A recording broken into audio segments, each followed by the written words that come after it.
আপনার মসজিদ, আপনার কবরস্থান, আপনার বাপ যেখানে শুয়ে আছে ওই কবরটাকে জিসিপি দিয়ে খুঁড়ে চেন দিয়ে টেনে নাগর ব্রিজে ফেলে দিয়ে তোর বাপের কবর, জিসিপি দিয়ে খুঁড়ে চেন দিয়ে টেনে নাগর ব্রিজে ফেলে দেবো, আর ওই তোমার বাপের কবরে পানের পিত আর টোটোর চাকা ঘুরাবো। ওয়াকাফ সম্পত্তির জন্য একটা আইন আছে। ওয়াকাফ মানে কি নিজেরাই জানি না অনেকেই, তাই আগে নিজেকে জানতে হবে যে ওয়াকাফ কি। শুধু মসজিদ, কবরস্থান, খানকা, দরগা, মাজার, মাদ্রাসা না, ওয়াকাফের জন্য একটা আইন আছে। হঠাৎ করে এই সরকার ওয়াকাফের জন্য একটা কোর্ট আছে।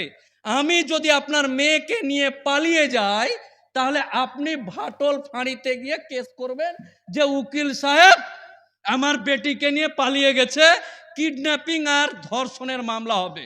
তো ঠিক তেমনি যদি মসজিদ, মাদ্রাসা, খানকা, দরগা যত যা আছে, কবরস্থান, এর একটু কেউ মাটি চুরি করে নেয়, কেউ যদি আল চেপে নেয়, কেউ যদি একটা বাল্ব চুরি করে নেয় মসজিদের, তো ওয়াকাফ বোর্ডের জন্য একটা আলাদা কোর্ট আছে, তার জন্য আলাদা উকিল আছে, বিচার ব্যবস্থা আছে।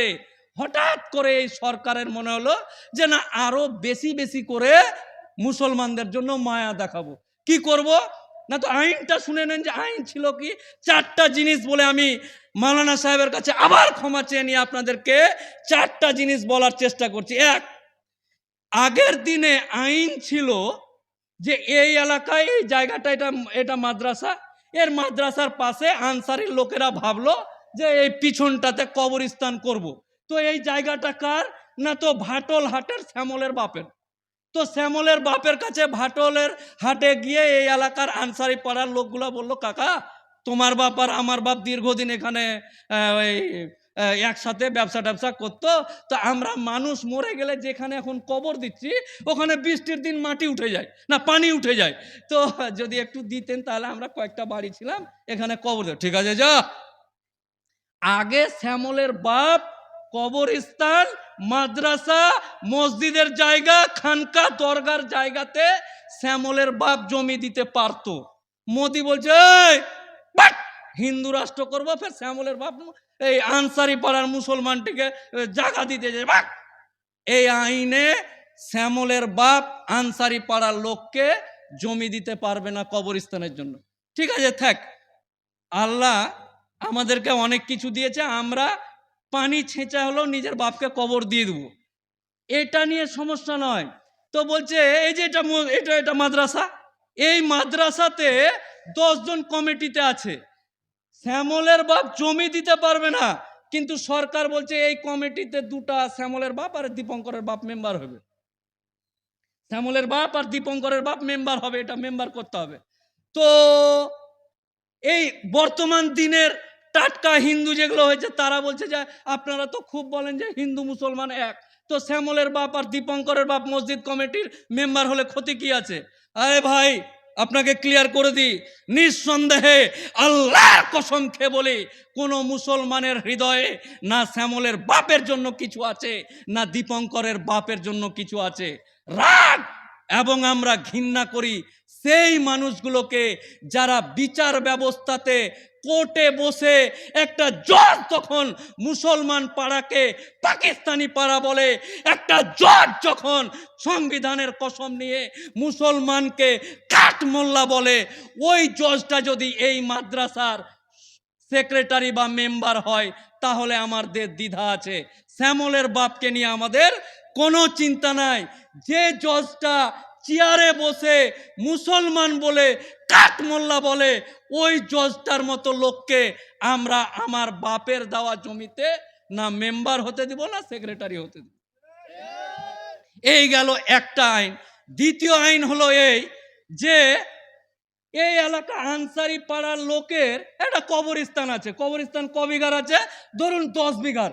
একদম ভাটল ঢুকতেই টোটো স্ট্যান্ডের পাশে বড় করে একটা কবরস্থান আছে। এই সরকার বলছে এই তোদের কবরস্থান ক বিঘা আছে? ভাটল স্ট্যান্ডের পাশে। ওই যে 10 বিঘা। তোরা কোন পাড়ার লোক? তো বলছে এটা আনসারি পাড়ার লোকরা মরলে ওখানে কবর দেয়। তো আনসারি পাড়ার লোক বছরে মরে কটা? 10টা, 15টা। 12টা 13টা বিনা কামে 10 বিঘা জায়গা ঘিরে রেখে দিয়েছে। কর ওই কবরস্থানটা 4 কাঠা ঘেরে নে, 4 কাঠা ঘের, 10 বিঘার মধ্যে 4 কাঠা ঘেরে ওই 4 কাঠাতে তোর বাপ, তোর মা, তোর গোষ্ঠী যা আছে সবাইকে কবর দিবি। আর বাকি যে দামি জায়গাটা ওইটাতে আমরা একটু ভাবছি, টোটোটি ওখানে ভিড় করছে, ওখানে টোটো স্ট্যান্ড করব, ওখানে ইলেকট্রিকের পোল পুঁতবো, ওইখানে সরকারি বাস স্ট্যান্ডের নতুন এমএলএ হয়েছে, সরকারি বাস স্ট্যান্ড দিবে, ওই বাস স্ট্যান্ডটা ওখানে করব। মানে আমার বাপ যেখানে সাহিত্য আছে, আমার দাদু যেখানে সাহিত্য আছে, ওই জায়গাতে বাঁশের চাকা, টোটোর চাকা আর পানের পিঠ ফেলতে চাইছে। আর ওই জায়গাটা কার? এই জায়গাটা কি সরকার আমাদেরকে দিয়েছে নাকি? না, আমার চাচা, আনসারি পাড়ার চাচার কাছে গিয়ে বললাম, চাচা আল্লাহ তোমাকে অনেক সম্মান দিয়েছে, টাকা দিয়েছে, আমাদের পাড়ার জন্য একটা কবরস্থানের জন্য জমি দান করতেই হবে। আরে মুসলমান সমাজ নবাবের ছেড়ে যাওয়া বংশধর, মুসলমান সমাজ বাঘের বাচ্চা বাঘ, নবাবের ছেড়ে যাওয়া বংশধর, যা লেলে যা, এই যা। আর আমরা আনসারি পাড়ার লোকেরা গিয়ে একবারে 10 বিঘার প্লট ঘেরে নিলাম। পরে হাজি সাহেব, আরে তোরা 10 বিঘা, আচ্ছা ঠিক আছে যা। তো এই বলা লোক আমার বাপ মাথার ঘাম পায়ে ফেলে পেটে গামছা বেঁধে যে জায়গাটা কিনে নিয়েছিল কার কাছ থেকে, ওই জায়গাটায় কবরস্থানের জন্য দান করেছে। ওই দানের জায়গাতে 4 কাঠা ঘেরে 10 বিঘার মধ্যে 4 কাঠাতে কবর দিতে বলছে, আর বাকি জায়গা নিয়ে নিবে। মনে হচ্ছে ওর বাপ কামাই করে দিয়ে দিয়েছে, ওইটা জায়গা নিয়ে নিবে। আপনার মনে, আপনার হৃদয়ে, এই এলাকার মানুষদের হৃদয়ে, আমার জাত, আমার কমের হৃদয়ে কি এমন হয়েছে? কেন জাগতে পারি না আমরা? কেন জাগতে পারি না? আমাদের ইঞ্জিন, আমাদের হর্স পাওয়ার, এনআরসির সময় আন্দোলন করতে হবে করে 1 মাসে এনার্জি শেষ। এনআরসি এই যে জানে টিপে নিয়েছে যে মুসলমান টিপে নিলে 3 মাসে এনার্জি শেষ, এনআরসি বিল পাস হয়ে গেছে। আর এনআরসি বিল পাস হয়ে গেছে, আর আপনি বলবেন যে আমি আইন মানি না, তাহলে তুই দেশ থেকে বেরিয়ে যা। দেশে থাকবে আর দেশের আইন মানবে না, এটা কিন্তু আমি মোফাক্কেরুল ইসলাম জনাব মাওলানা মুস্তাক হোসেনের সাহেবের ছেলেও বলছি। এই দেশে বাস করলে এই দেশের আইন মানতে হবে। তো বর্তমান দিনে চারিদিকে মসজিদের কথাটা বলার সময় পেলাম না, এইরকম করে আস্তে আস্তে নিজের বাপদের তৈরি করা চাঁদা চেয়ে, ভিক্ষা চেয়ে আমরা গরিব হতে পারি। আনসারি পাড়া ভাটল রায়গঞ্জের মুসলমান গরিব হতে পারে, একদিক দিয়ে ছাগল ঢুকে আর একদিক দিয়ে বাড়ি থেকে বেরিয়ে যায়, কিন্তু আল্লাহর ঘরকে আমরা এত সুন্দর করে চাদর পাতিয়ে, চাঁদা চেয়ে, মাথার ঘাম পায়ে ফেলে, নিজে কাজ করে, জিভ দিয়ে চেটে পরিষ্কার করে রাখি, কারণ ওটা মহান আল্লাহ তাআলার ঘর, মসজিদ বলে আমরা এতটা ভালোবাসি। তো এই করতে করতে আপনার কলিজাতে আপনার মরে যাওয়া বাপের কবরে হাত দিচ্ছে, তাও আমার কম, আমার জাত, আমার ব্রাদার ইন ইসলাম কে আমরা জাগাতে পারছি না। এটা আমাদের ব্যর্থতা। এই চাচা, এই বাপচে, এই এলাকার যুবক তরুণ, আপনি রাজনীতি করবেন, করেন, তৃণমূল করেন, কংগ্রেস করেন, সিপিএম করেন, বিজেপি করেন, টাকা খেয়ে যা ইচ্ছা তাই করেন। আল্লাহর কসম দিয়ে এই এলাকার মানুষকে, আপনাদের ভাই, আপনাদের কম, আপনাদের সম্প্রদায়ের একজন ভাই, আপনাদেরকে বলে যাচ্ছি, জাগতে আপনাকে হবে, আজকেই এক্ষুনি জাগতে হবে। কোরআনের কথা হবে ছোট, আল্লাহর কথা হবে ছোট। এই তৃণমূল করা মুসলমান, এই তৃণমূলটা, এটা ধরলেন তৃণমূল, এই তৃণমূল, ওখানে ওয়াকাফের খবরে গেছে, ওখানে আল্লাহর খবর আছে, চ এই তৃণমূল থাকলো, এই তৃণমূল টেঙে থাকলো, চলে গেলেন আল্লাহর কবর, আল্লাহর ঘর, কবরস্থান নিজের বাপের বাঁচিয়ে এসে ফের জিন্দাবাদ জিন্দাবাদ করেন। সিপিএম করা মুসলমান, কংগ্রেস করা মুসলমান, নিজের সমস্ত কিছু জাত পাত কম, আল্লাহ কোরআন হাদিস যখন আসবে সব বাদ। তাই আপনাদের সকলকেই বর্তমান দিনের পরিস্থিতি ছোট্ট করে একটু বলে রাখলাম, আপনারা নিজেদের মধ্যে জানতে শিখুন, আজকেই জাগতে হবে, আজকে এক্ষুনি। না উকিল সাহেব আমার বেটিকে কালকে রেখে আসি তারপর জাগবো, আল্লাহর কসম দিয়ে বলছি 1 সেকেন্ড সময় নেই, 1 মিনিট সময় নেই, এক্ষুনি মানে এক্ষুনি। কারণ সময় আর নাই। পান খেয়ে গুটকা খেয়ে পাড়াতে নেতাদের পিছনে তেল মেরে আপনি আপনার যৌবন নষ্ট করেছেন বলে দাড়ি পেকে গেছে, আপনি বেঁচে আছেন। আমার অবস্থা এই। তাই আমার ছেলেকে, আমার মেয়েকে নিজে ভ্যান চালায়, ইংলিশ মিডিয়ামে বাচ্চাকে পড়াচ্ছে। কিসের জন্য পড়াচ্ছেন? কালকে লাথ দিয়ে মেরে দেবো, যা যা মেরে দিন। কেউ কিছু করতে পারবেন না, পারেননি করতে।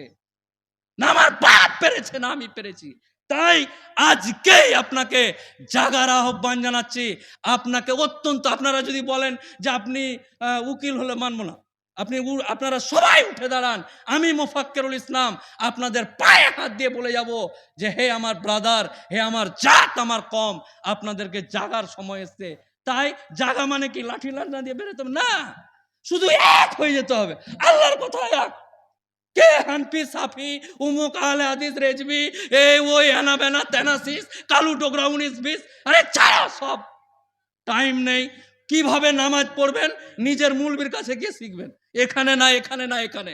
কিন্তু কোরআনের কথা হবে এক, আল্লাহর কথা হবে এক, কবরের কথা হবে এক, মসজিদের কথা হবে এক, জাতের কথা হবে এক, জাত এক।